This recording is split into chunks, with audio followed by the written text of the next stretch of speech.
Hello everybody, welcome back to TechTube. I hope you all are doing great. So in today's episode, I'm gonna guide you through the tutorial video of how to save Snapchat photos to your gallery.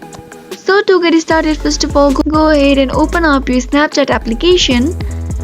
And for instance, here I'm already choosing this photo to save on my gallery. So what you're gonna do is slightly swipe it up on the photo that you want to save on your gallery and then click on export or send a snap option. Now as you can see the download, which is represent as an arrow sign, click on it and your snap will be successfully exported and your snap will be successfully saved on your gallery.